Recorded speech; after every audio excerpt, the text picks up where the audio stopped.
Our planet and our civilization are at stake. This is our humanness is at stake right now. There are very specific steps in deprogramming from a cult that apply to what we're talking about here. Unplugging from unhealthy social media is a big part of that. Recognizing that one of the ways that a cult will entice people is they will convince them that there is no other way, that it's their way or they're going to lose everything. Well, we see climate activists saying the planet's dead in 10 years if you don't do these things. Impressionable young people believe that, and they don't want their planet to die. And so they're going to act radically.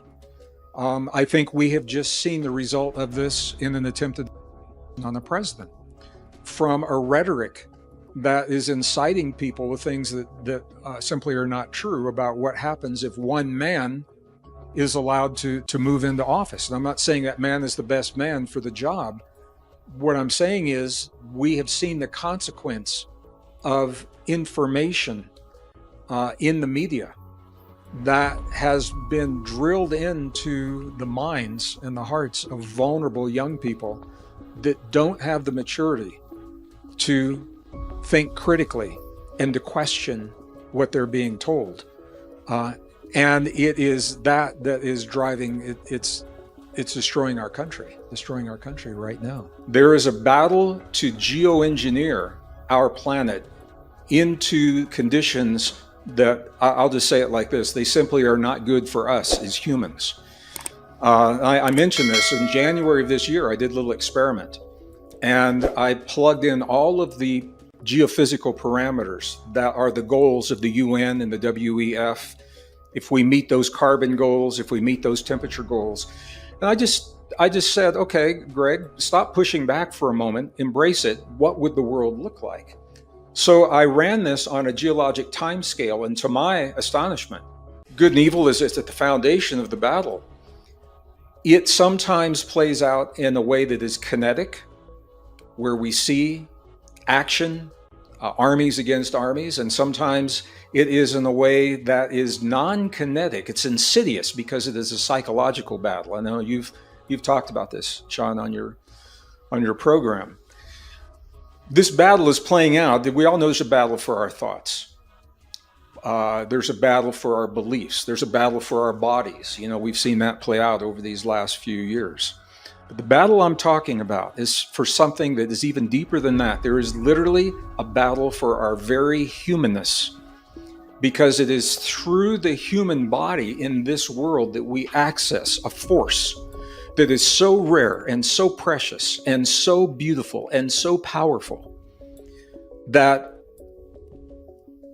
organizations, people will go to any length to veil that power from us. Nations have gone to war against nations to distract us from this power that lives within us. It's happening now. Armies have defeated armies. Societies have been leveled. Financial systems have been collapsed. Climate has been engineered. Diseases have been unleashed. Lies have been told and they've been accepted, all in an effort to keep us distracted so that we are veiled from the essence of this force and this power that is within us. Now, we mentioned this briefly in another podcast. Some of you may not have been with us. So the force I'm talking about is a force that is human divinity.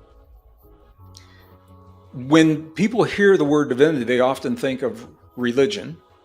And I can see why, because there are schools of divinity and it is often linked with divinity, religious traditions. But when you look at the definition, it's really interesting, John. The definition of divinity, it is the ability to transcend perceived human limitations. That's all it is. But people in the circles that we are familiar with and whose information we've read, the books we've read, videos we've seen, that believe that everything I just said is separate from what's happening in America today, or everything I've said is separate from what's happening in the world today. Well, there's an intensification for this battle because we are just a few short years from this 2030 window. And by the way, this is still part of the 2012 phenomenon. When I wrote the book, it was a book called Fractal Time, and I released it in 2010, 2 years before the 2012 phenomenon. I want to give people a heads up.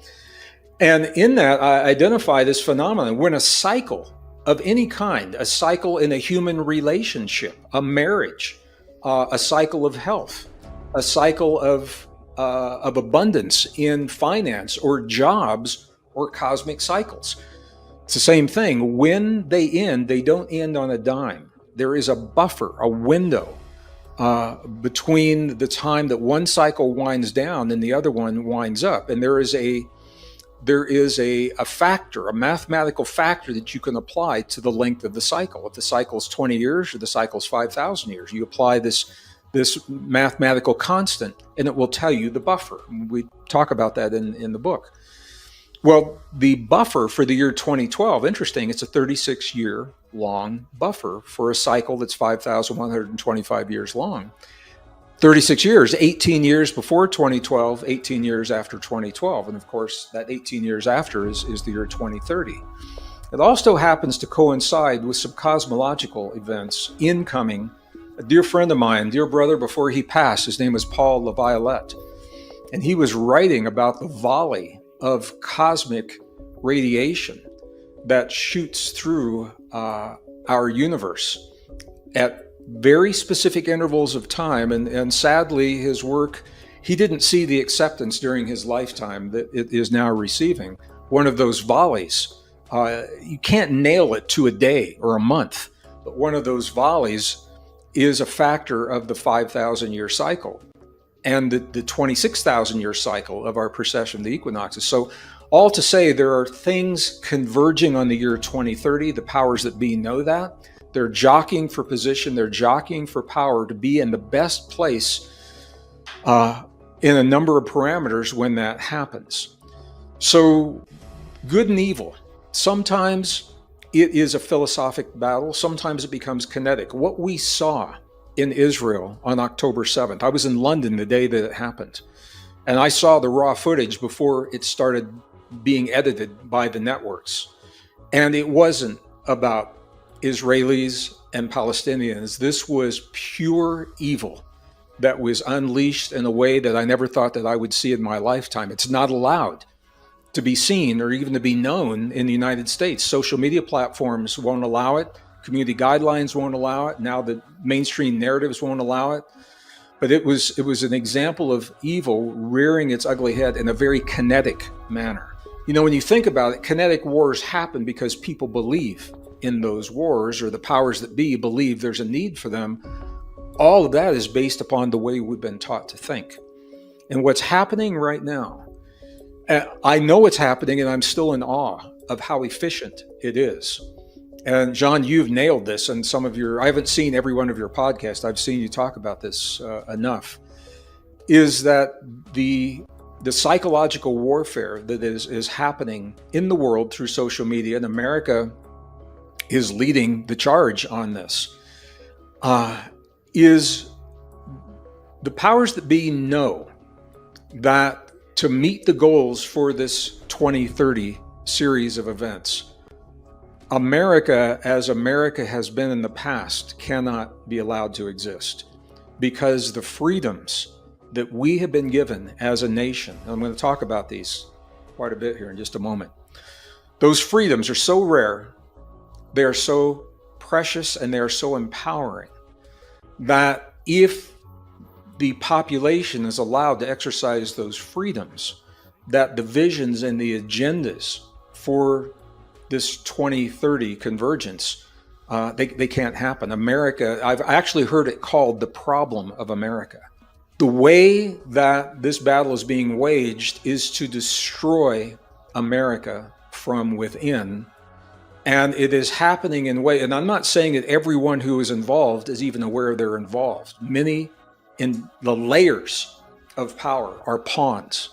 Some of them are well-intentioned pawns. They don't know because they're looking here. They're not looking at the big picture. This is where systems thinking comes in.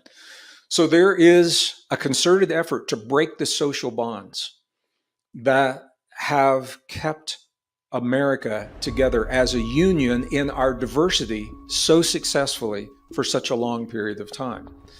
And I know if you're watching this, you probably say, well, what kind of bonds are those?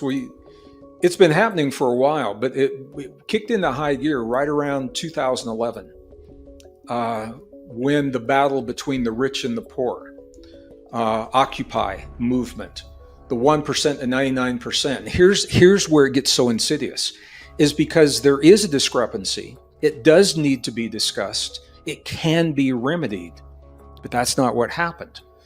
The discrepancy was weaponized to divide us rather than allowed to be the catalyst to bring us to a closer union. And we all said it's still happening. It's still happening today. And then that was followed with the weaponization of the differences between men and women and the Me Too movement. An important movement, a conversation that needed to be had. We still need to have this. Now our trust in our own government, our trust. We don't know what's happening with our president. We don't know what is happening with this election that's coming up. We all have suspicions. We have bits and pieces. But this is the point. It's the suspicion that destroys, the lack of trust that destroys not just the nation. That's happening at the dinner table between kids and their parents, or between a husband and a wife, because the information silos that have been designed to keep us isolated in our personal echo chamber of what we believe to be true. It is reinforced through the algorithms to the point where what we see, we think is true, and the person next to us believes that what they've seen is true, and they're so passionate about it. This is how you destroy a nation, and it's how you destroy a society. It's how you destroy families. Ultimately, it's how you destroy a species, because part of this is that we're being conditioned to believe that we're a weak, flawed, powerless species, and that makes us victims. And as victims, we need a savior. And our savior is being touted as technology that we embrace and allow into our bodies, not just in the world around us.